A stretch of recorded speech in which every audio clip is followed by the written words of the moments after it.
किसी से कम नहीं है। ये जो दबाया जाता है ना कि इनके तो दिमाग कम होता है, बहुत सारे लोग बोलते हैं ऐसे कहावतें, इनका दिमाग कम होता है, ये वो नहीं कर सकती, वो नहीं कर सकती। आप किसी भी डिपार्टमेंट में जाइए, आप परिवार की तो छोड़िए, हर जगह विश्वसनीय काम करती हैं और ना कभी भेदभाव करती, ना किसी जाति के नाम पे भेदभाव करती, सबका सम्मान करती है। सुबह अपना पूरा काम करने के बाद अपने ऑफिस में जाती है, वहां से भी जल्दी आके फिर अपना सारा काम करती है, वहां पे भी काम करती है ऑफिस में और घर में भी काम करती है। तो महिलाओं में दिमाग कम हुआ या पुरुषों में?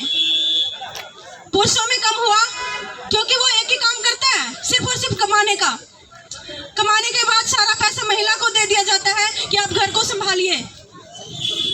वो बचा भी लेती है उसमें से कुछ पैसे, आगे फ्यूचर में कहीं हमें कोई प्रॉब्लम ना आए, ताकि हमें जरूरत पड़े तो हम देश के और परिवार को भी चलाती है। बच्चों की शिक्षा पे भी ध्यान देती है, घर के भी कार्य करती है, ऑफिस में भी जाती है। तो पुरुष समाज ये महिलाओं के साथ जो भेदभाव करता है, सबसे बड़ा भेदभाव अगर हो रहा है महिलाओं के साथ, वो पुरुष समाज के कारण हो रहा है। अपने आप को कहते हैं कि हम बहुत जागरूक इंसान हैं, जागरूक इंसान भी भेदभाव करते हैं। अगर किसी को बुरी लगे मेरी बात, सो लगे, कोई दिक्कत नहीं है, लेकिन ये कड़वा सच है। ये भेदभाव ना किया जाए। अगर कहीं भी कोई सामाजिक मुद्दा होता है या कोई और मुद्दा होता है, अपने अधिकार के लिए अगर पुरुष जा सकता है किसी आंदोलन में, तो महिला क्यों नहीं जा सकती?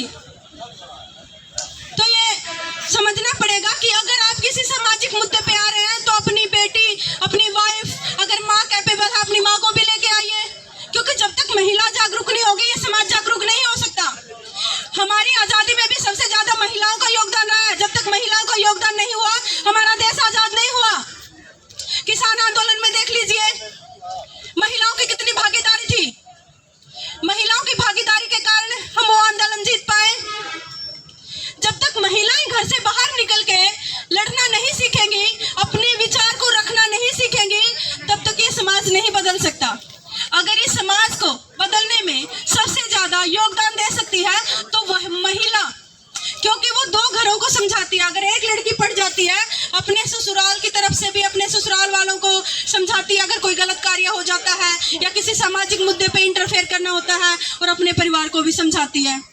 जब एक लड़की पढ़ना शुरू करती है, पहले अपने परिवार से झगड़ा करती है हायर एजुकेशन के लिए कि हमें हॉस्टल में जाना है, वहां से अगर निकलती है फिर कंपटीशन के लिए तैयारी करती है, वहां पे झगड़ा करना है कंपटीशन से। जॉब लग कंपटीशन के लिए तैयारी करती है, वहां पे झगड़ा करना है कंपटीशन से। जॉब लग जाती है, वहां पे भी डिसीजन लिया जाता है, नौकरी करने दी जाए ना करने दी जाए, कौन से डिस्ट्रिक्ट में, कौन से स्टेट में है। अरे जब पुरुष पूरे भारत का भ्रमण कर सकता है तो महिला क्यों नहीं कर सकती? महिला भी तो नागरिक है इस भारत की, समान नागरिकता है, कोई दोहरी नागरिकता तो नहीं है हमारे भारत में। तो महिलाओं के साथ इतना अन्याय क्यों हो रहा है? और ये जो घूंघट की प्रथा है ना, मेरे हिसाब से इसको खत्म करना चाहिए। क्योंकि अब मैं यहाँ आपकी बेटी हूँ, आपके सामने खड़ी हूँ, कुछ अलग तो नहीं लगा, तो इन महिलाओं के फेस पे कौन सा अलग लगा है कि इनको घूंघट निकालना चाहिए? तो ये जो अन्याय हो रहा है, हमारी नजर, देखने वाले की नजर तो अगर घूंघट निकाल भी रखा है तो भी अगर गंदी है तो वो गंदा ही सोचेंगे, गंदा ही देखेंगे। ये जो इतने सारे रेप होते हैं छोटी छोटी लड़कियों के साथ, 7 साल की लड़की के साथ, 4 साल की लड़की के साथ, उनकी तो कोई ड्रेस कोड नहीं होता बेचारियों का, उनको तो समझ भी नहीं होती है। जो कुराड़ में जो रेप केस हुआ है वो 7 साल की लड़की थी, उसको तो समझ ही नहीं थी, ना किसी फैशन की समझ थी, ना किसी जातिवाद की समझ थी, ना धर्म की समझ थी, कोई समझ नहीं थी। तो ये जो दरिंदगी की जा रही है, रेप करने के बाद इतना गंदे तरीके से मारा जा रहा है, ये बहुत निंदनीय है।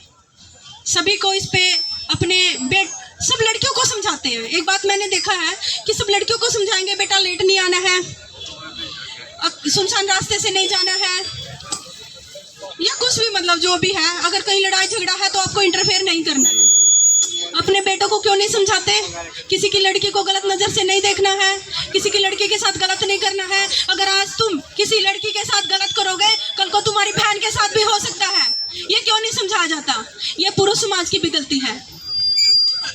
तो ये जो भेदभाव किया जाता है, इसको खत्म कर दिया जाए, क्योंकि अब वो टाइम आ चुका है इन जातिवाद, धर्मवाद और इस महिला और पुरुष के भेदभाव से ऊपर उठ के एक ऐसे सामाजिक वातावरण बनाया जाए जहां पे एकजुटता के साथ अपने अधिकार के लिए हम खड़े हो जाएं।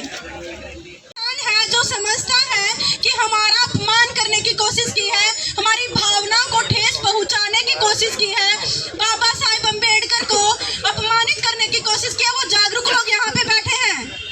और जो मुर्दे लोग हैं जिनको कोई फर्क नहीं पड़ता, वो घरों में बैठे हुए हैं। तो इतने जागरूक लोग भी अगर किसी मुद्दे पे आते हैं, वो भी हमारे लिए जीत है। क्योंकि अगर एक व्यक्ति 2 व्यक्ति को जागरूक करता है या एक व्यक्ति को जागरूक करता है, तो इसका डबल कर दीजिए आप कितने हो गए। तो वो दिन ज्यादा दूर नहीं है। ये जो तानाशाही करते हैं, दलितों पे अत्याचार करते हैं या लड़कियों के रेप करके उनको मार देते हैं, वो दिन ज्यादा दूर नहीं है कि वो बच पाएंगे। उनको घर से निकालकर, बिल से निकालकर मारा जाएगा। पिंडारा में घटना हुई, 14 से 15 साल की लड़की के साथ रेप किया, और एक इंसान जो उस गांव का सरपंच था, उसको शर्म आनी चाहिए कि सरपंच कहलाने के लायक ही नहीं है। 3 लाख रुपए लेके उस लड़की के घर गया। उस लड़की के पापा नहीं था कि समझौता कर लिया जाए। तुम अपनी बेटी के साथ अगर ऐसा हो जाए, हम 20 लाख रुपए दे देंगे अगर समझौता कर लो। तो वो नाथ है, उसके पापा नहीं है, इसलिए उसकी इज्जत के साथ समझौता किया जाए। कितनी शर्म की बात है। कुराड़ में एक इंसिडेंट हुआ, उस लड़की का रेप किया।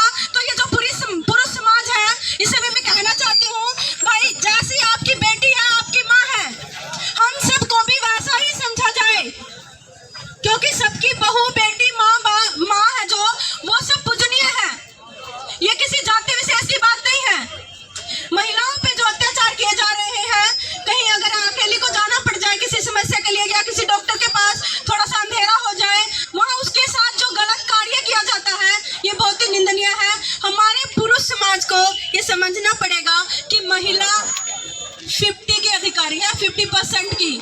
जितने पुरुष अधिकारी हैं उतने महिला भी अधिकारी है, और ये जागरूकता आ भी चुकी है। और अभी जो ग्राम पंचायतों में जो 50% आरक्षण देने का वैसे दिखावा तो कर दिया है, लेकिन पुरुष समाज से इतनी सी दरखास्त है कि जो सरपंच बनी है, घूंघट ओढ़ के बेचारियों ने, ठीक है, शपथ ले ली है, लेकिन आज भी जब वो कहीं काम करने के लिए उसको जाना पड़ता है, उसको नहीं जाने दिया जाता। उनका हस्बैंड जाएगा, उनका जेठ जी जाएगा या देवर जाएगा। क्यों भाई? सरपंच कौन है?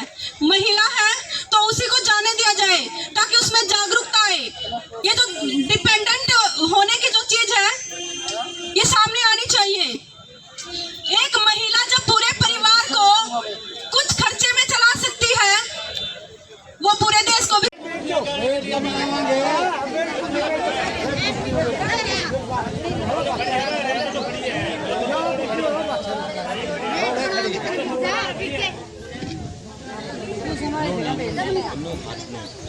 में साफ आ गया, देखने में भी सही लगे वीडियो।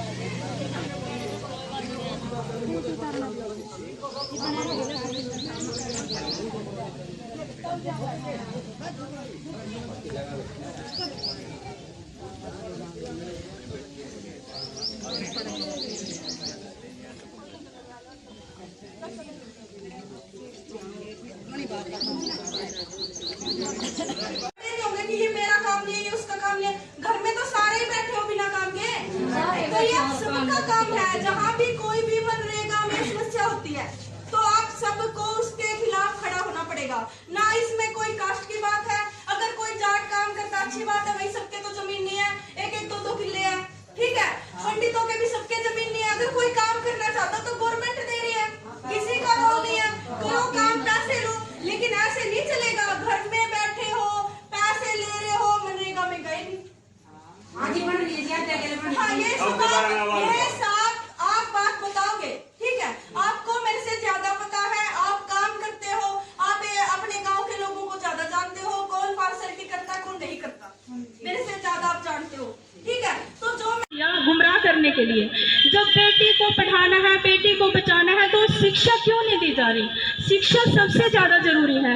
अगर आज मेरे पास शिक्षा है, भले ही मेरे पास इस तानाशाही सरकार की वजह से नौकरी नहीं है, मेरे 3 टेस्ट क्वालिफाइड हैं, तो भी नौकरी नहीं है, लेकिन मैं बोलने में सक्षम हूँ, अपनी वेदना को, अपने दर्द को समझाने के लिए सक्षम हूँ। ये शिक्षा का ही प्रभाव है।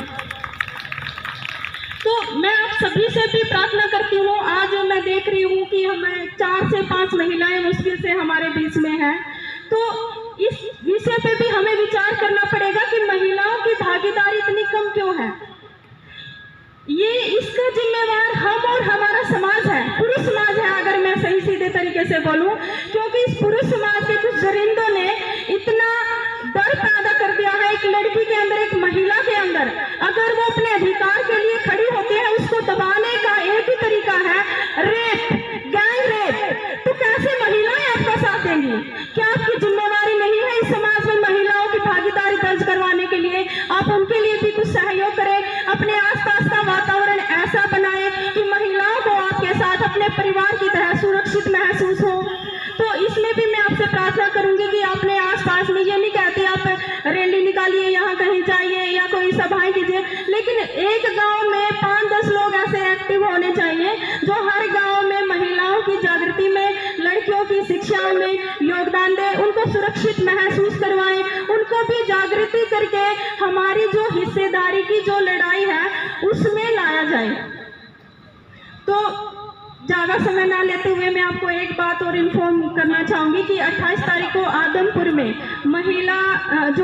मनरेगा मजदूरों की जो लड़ाई है उसकी रैली है 28 तारीख को आदमपुर में, क्योंकि हमारी डिमांड है सरकार से, मनरेगा यूनियन की, कि जो मेट है उनको पक्का कर दीजिए या फिर उनको डीसी रेट का वेतन दीजिए, क्योंकि मेट को एक लीगल तरीका क्या है, पॉलिसी के अकॉर्डिंग मजदूरों की सहमति से बनाया जाएगा, लेकिन इसमें भी तानाशाही इन्होंने कहीं ना कहीं डाल दी है कि जो सरपंच बनेगा वो अपनी सहमति से एक मेट बनाएगा और जितना भी भ्रष्टाचार मनरेगा में है वो सरपंच मेंबर से लेकर डीसी मंत्री तक, मतलब जो 2 नंबर का पैसा है वहां पहुंचाएगा। तो मजदूरों को तो पैसा मिल ही नहीं रहा, सशक्त कैसे बनेंगे? महिला कमजोर, मजदूर कमजोर, बचा कौन हमारी लड़ाई लड़ने के लिए? कोई नहीं बचा। तो 28 तारीख को जो रैली है मजदूरों की, उसमें ठीक है, आज किस मुद्दे को लेकर यहाँ पे जो प्रदर्शन किया है इसके बारे में? हमने बेरोज़गारी के मुद्दे को लेकर प्रदर्शन किया है, क्योंकि पूरे हरियाणा में अगर देखा जाए स्टूडेंट्स पढ़ तो रहा है लेकिन बेरोज़गारी इतनी है कि सुसाइड करने लगा है। जैसे तालू धनाना में भी एक पवन भाई था, उन्होंने भी जैसे पेपर ना होने की वजह से, फिजिकल और मेडिकल उनका क्वालिफाइड था तो उन्होंने सुसाइड कर लिया। तो ये सुसाइड उन्होंने किया है, इसके जिम्मेवार गवर्नमेंट है, क्योंकि गवर्नमेंट जब एग्ज़ाम लेना ही नहीं था, मतलब नौकरी देना ही नहीं था, तो फिर फिजिकल और मेडिकल क्यों करवाया? ये तो शोषण करने वाली बात है। जैसे 2018 से और 2021 तक ग्रुप सी और ग्रुप डी की जो वैकेंसीज इन्होंने निकाली, सभी बच्चों ने फॉर्म अप्लाई किए, क्योंकि बेरोज़गार युवा है, सबको नौकरी की ज़रूरत है। तो उन्होंने सीईटी का बहाना देके सारी वैकेंसीज को कैंसिल कर दिया। जब सीईटी का मॉडल ही जारी नहीं किया, डेट अनाउंस नहीं किया, तो अपने वैकेंसी को क्यों कैंसिल किया? पहले अपने मॉडल को जारी करो आप, तभी मतलब युवाओं को अगर रोज़गार देने की आपकी नीयत में है तो उसी हिसाब से मिल सकता है। अगर रोज़गार देना ही नहीं है तो फिर ये सड़कों पे भटकने के लिए मजबूर क्यों कर रही है? क्योंकि इतनी गरीबी आ गई है, कुछ कोरोना की वजह से, कुछ हमारी सत्ताधारी भी, विपक्षी दल भी, पहले भी सरकारें रही है और अब भी जो हमारी सत्ताधारी सरकारें हैं, ये इन्होंने मतलब इतना कंगाल बना दिया है, इंसान रोटी खाने के लायक नहीं रहा है। जैसे कि लाइब्रेरियों की फ़ीस फिक्स नहीं है, लड़कों की फ़ीस है 800 रुपये पर मंथ और लड़कियों की फ़ीस है 600 रुपये, और अकेडमी की भी कोई फ़ीस फिक्स नहीं है, और स्कूल कॉलेजों की भी फ़ीस फिक्स नहीं है।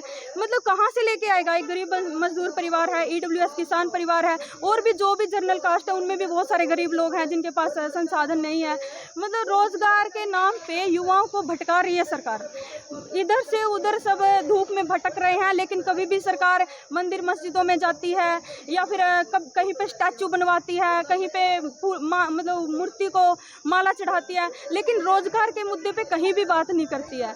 तो मैं सभी से, जितने हमारी पब्लिक है, उनसे भी अनुरोध करती हूँ कि जैसे हमने संघर्ष अपना शुरू किया, क्योंकि जब तक संघर्ष नहीं करेंगे ये सरकार सुनने वाली नहीं है, सरकारें आती और जाती रहेंगी, इससे कोई फ़र्क नहीं पड़ता है, सारी सरकारें एक जैसी है।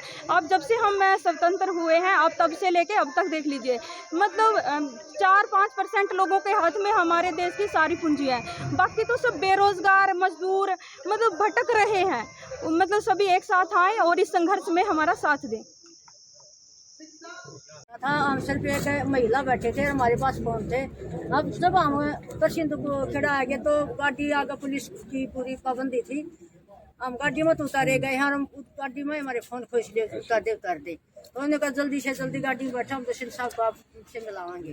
तो हमारे साथ थोड़ा धोखा करेगा, हमने बेरन से ये काम होंगे। हम तो सिर्फ ये करते सोच के चले गए 5 मिनट में ज्ञापन देकर अपना ग्राउंड के आ जाएंगे। इतना क्या डर था जिस वजह से आप लोग इतना कौन सी एक डर की भावना थी डिप्टी सीएम के अंदर या प्रशासन के अंदर कि महिला शक्ति को गिरफ्तार किया गया? ऐसा कौन सा मतलब उनको एक विस्फोटक डर था?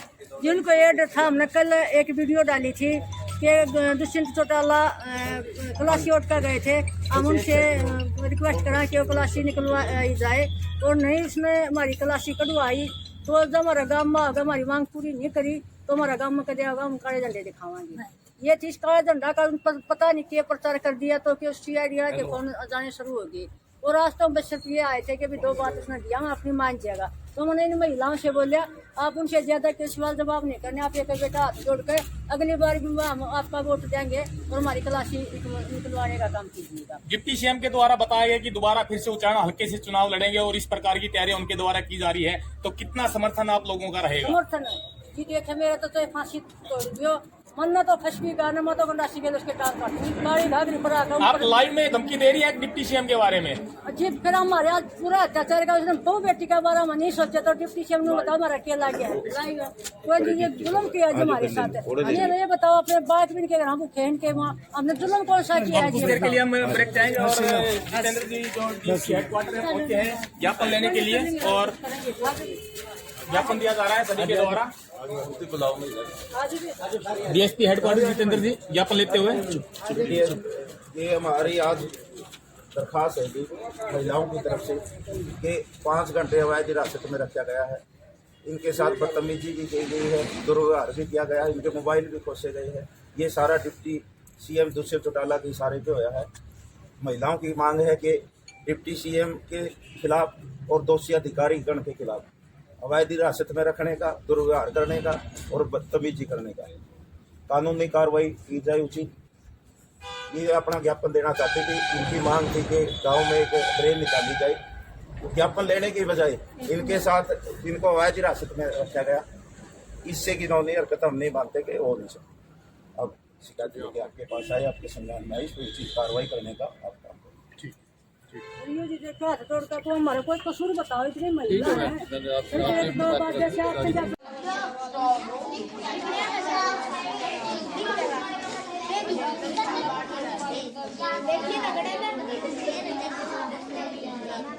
प्राची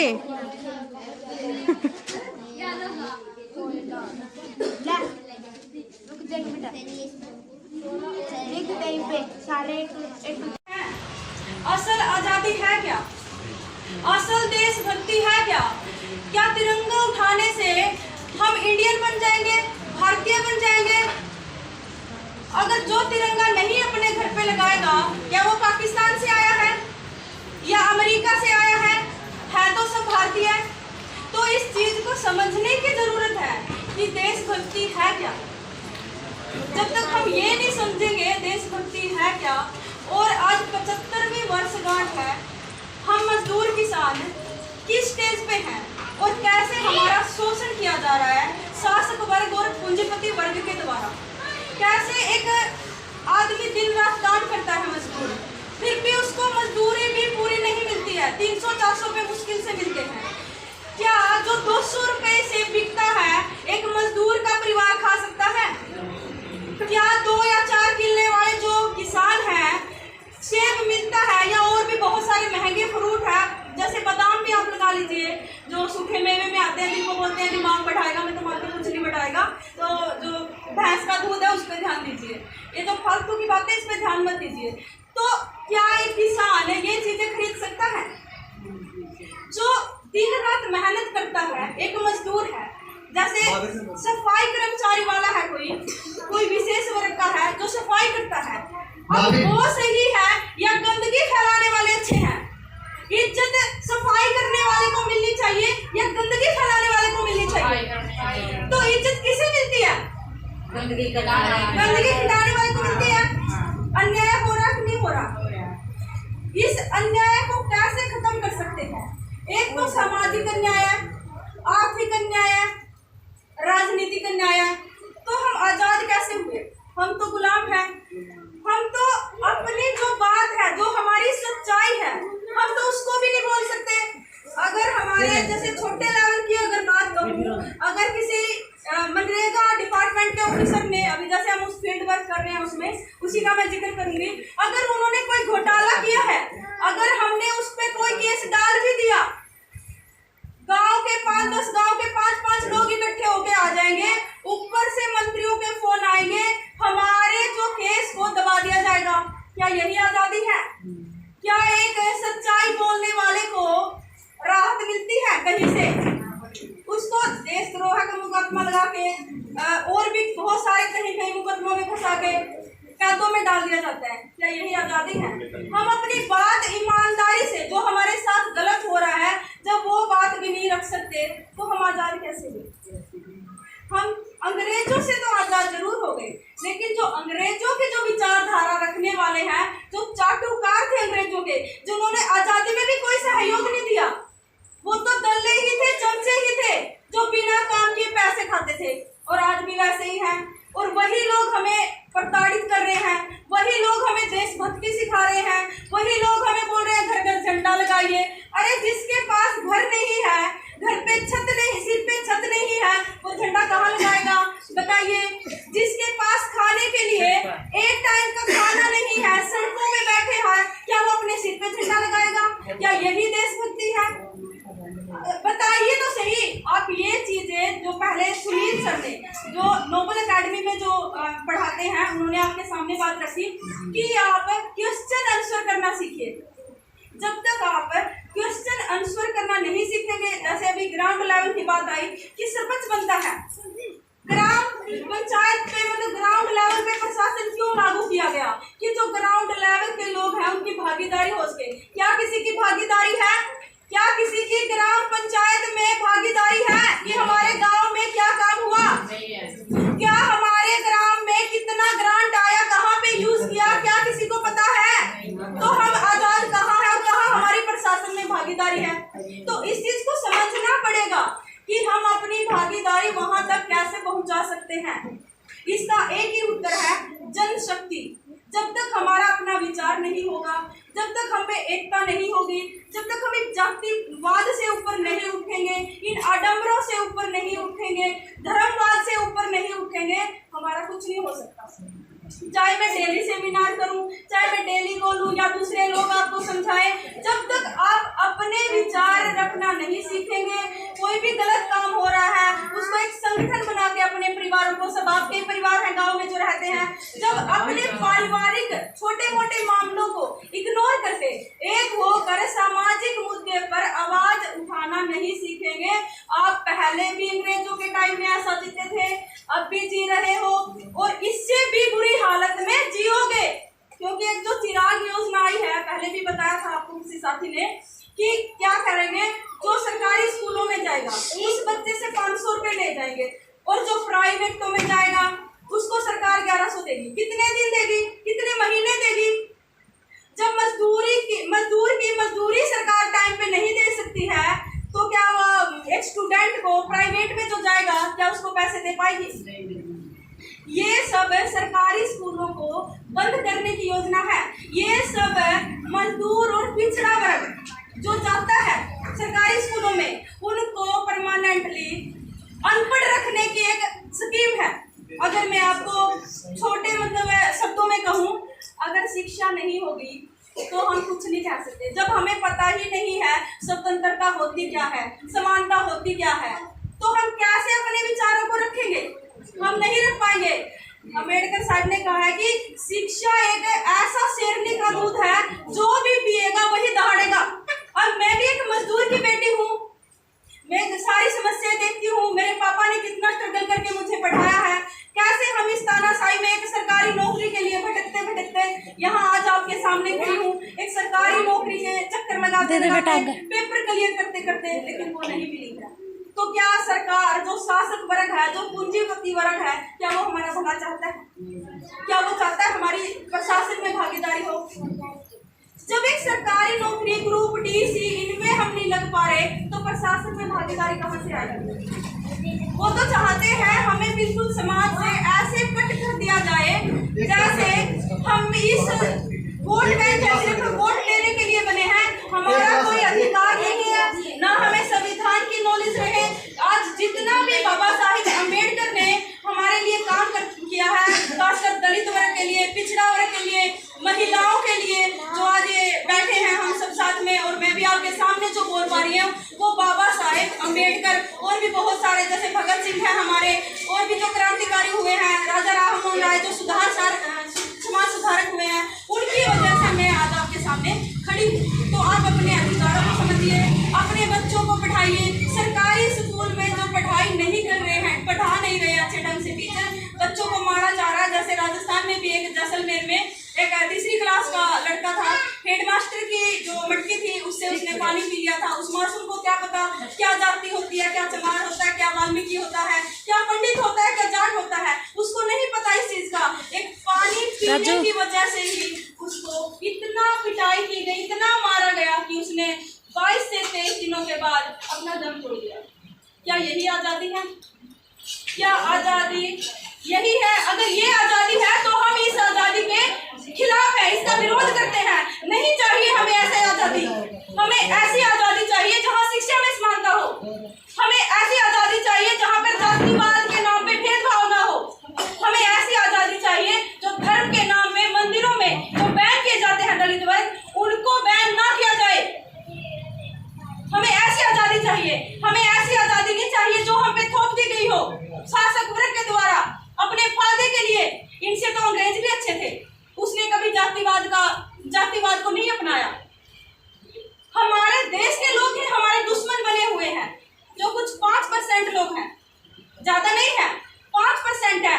95% जो लोग हैं उनको अपने कब्जे में किए हुए हैं। क्यों?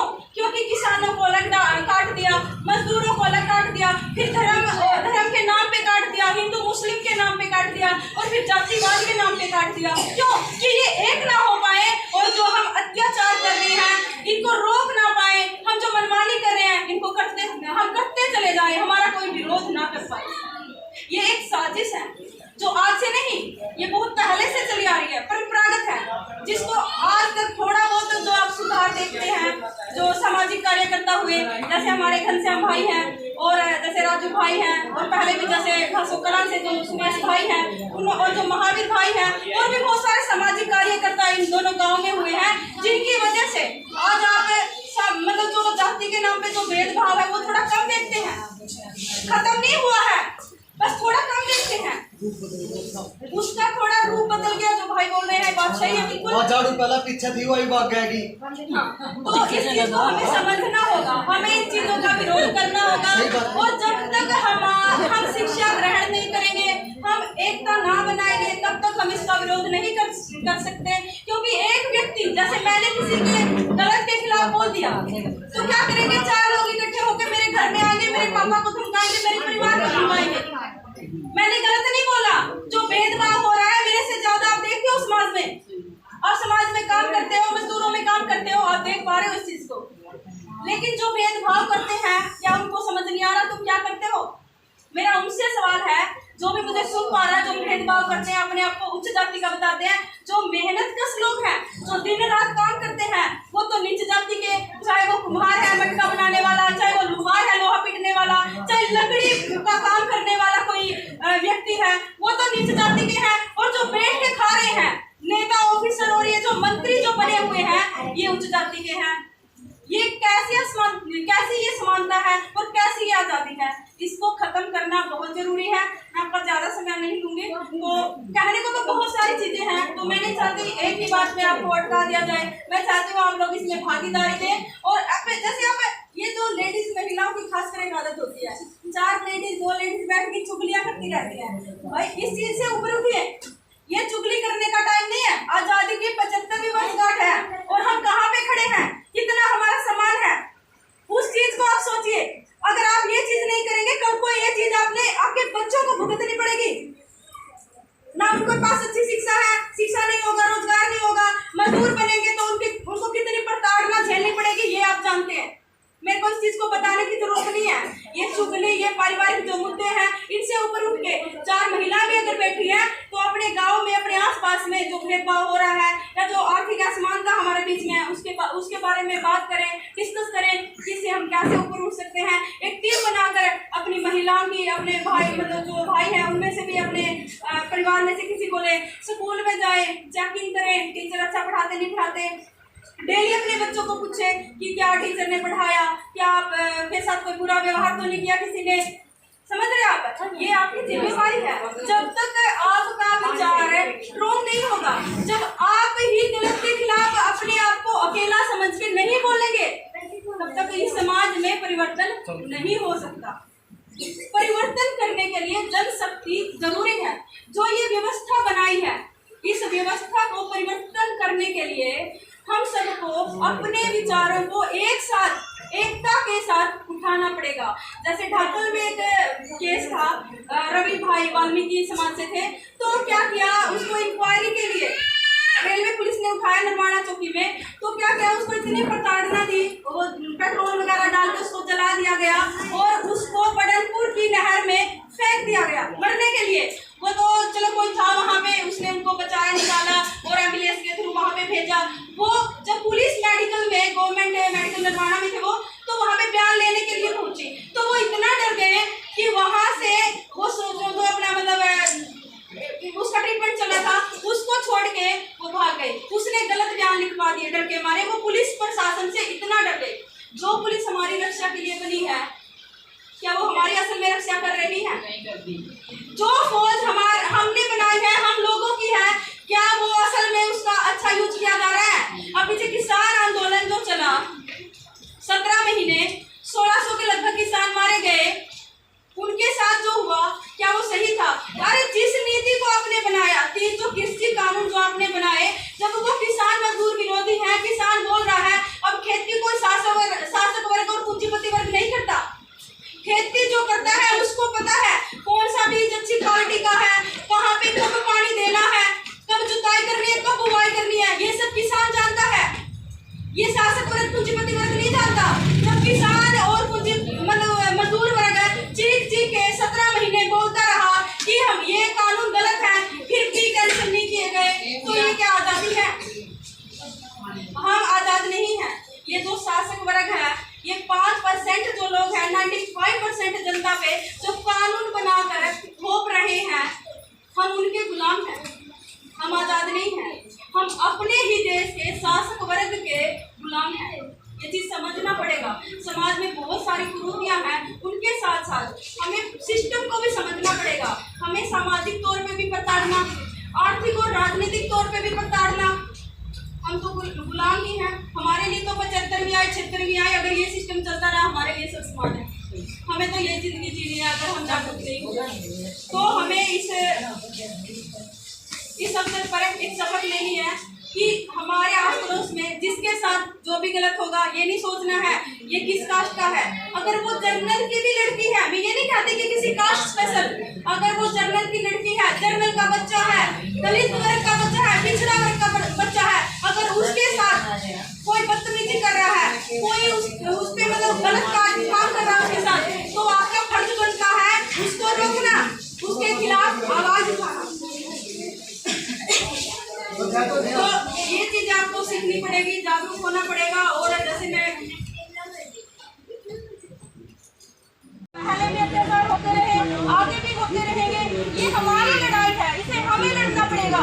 सारे संगठनों को, सारे परिवारों को ये समझना पड़ेगा कि हर चीज को, अपने पारिवारिक विवादों को भी एक साइड में रखें। जब कोई किसी की हत्या होती है, जैसे विक्रम भाई का मर्डर हुआ है, हमें न्याय नहीं मिल रहा है, शासन प्रशासन हमारी बात को इग्नोर कर रहा है, हमें एक साथ आना पड़ेगा।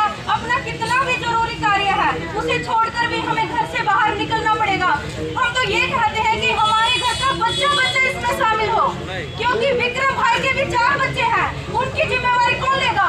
हम 10 दिन बैठेंगे, 20 दिन बैठेंगे, उसके बाद उस परिवार की जिम्मेवारी कौन लेगा?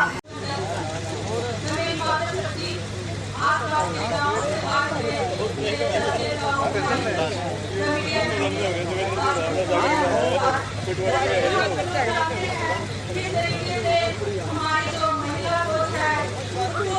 प्रताड़ित किया जा रहा है और बार-बार धरना प्रदर्शन करने के बावजूद भी ये समाजवादी सरकार हमारी बहन की आवाज को दबाने का काम कर रही है। ये महिला की आवाज को नहीं दबाया जा रहा, ये पूरे समाज की बेटी की आवाज को दबाया जा रहा है। पूरे समाज की बेटियों की इज्जत में प्रहार है।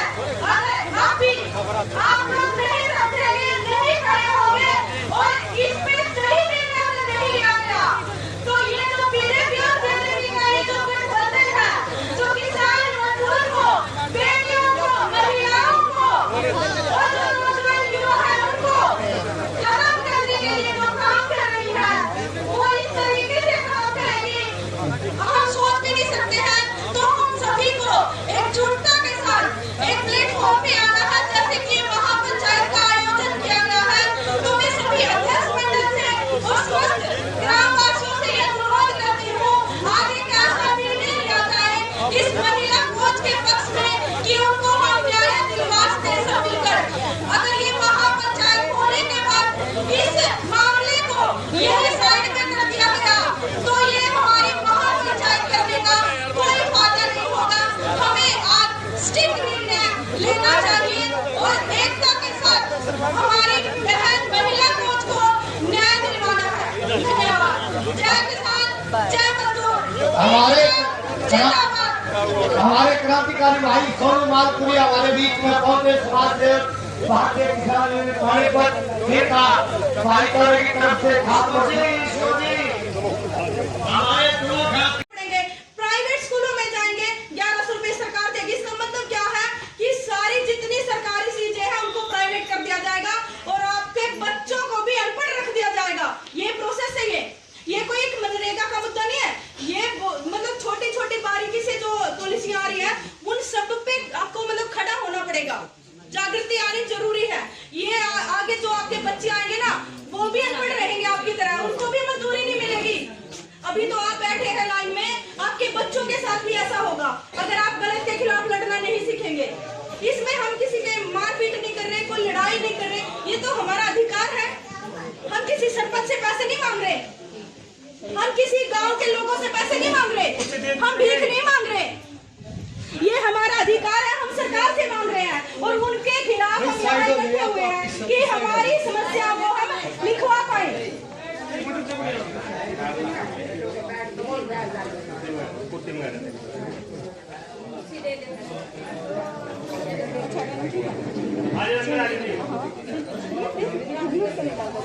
चलो आपको अपनी अपनी सारी समस्याएं बतानी है। ये ऑडिटर आ गए।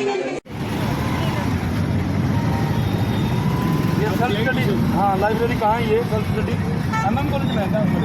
लाइब्रेरी में अच्छा।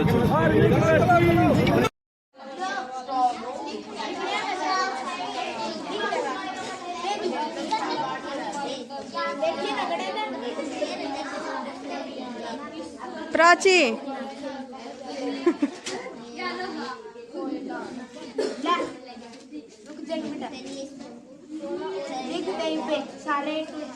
पहले भी अत्याचार होते रहे, आगे भी होते रहेंगे। ये हमारी लड़ाई है, इसे हमें लड़ना पड़ेगा। सारे संगठनों को, सारे परिवारों को ये समझना पड़ेगा कि हर चीज को, अपने पारिवारिक विवादों को भी एक साइड में रखें। जब कोई किसी की हत्या होती है, जैसे विक्रम भाई का मर्डर हुआ है, हमें न्याय नहीं मिल रहा है, शासन प्रशासन हमारी बात को इग्नोर कर रहा है। हमें एक साथ आना पड़ेगा। अपना कितना भी जरूरी कार्य है उसे छोड़कर भी हमें घर से बाहर निकलना पड़ेगा। हम तो ये कहते हैं कि हमारे घर का बच्चा इसमें शामिल हो, क्योंकि विक्रम भाई के भी 4 बच्चे हैं। उनकी जिम्मेवारी कौन लेगा? हम 10 दिन बैठेंगे, 20 दिन बैठेंगे, उसके बाद उस परिवार की जिम्मेवारी कौन लेगा?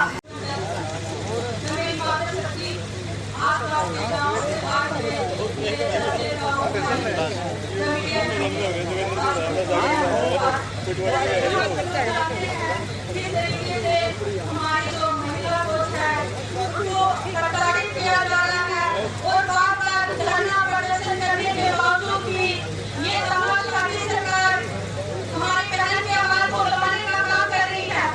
ये महिला की आवाज को नहीं दबाया जा रहा, ये पूरे समाज की बेटी की आवाज को दबाया जा रहा है।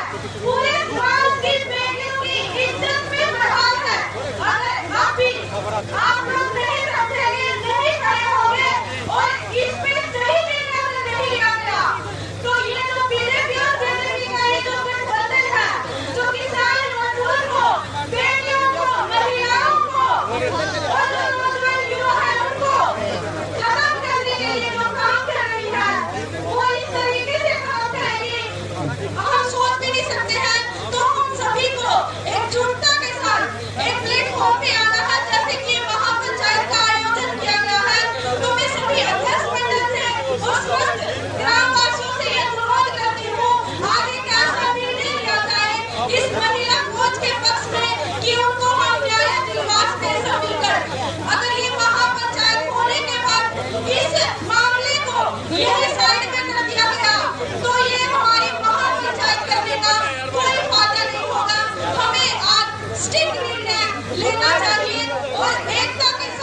जय मजदूर, हमारे क्रांतिकारी भाई सोनू मालपुरी हमारे बीच में पहुंचे। समाज सेवक भारतीय किसान यूनियन पानीपत नेता भाई की तरफ से खास तौर से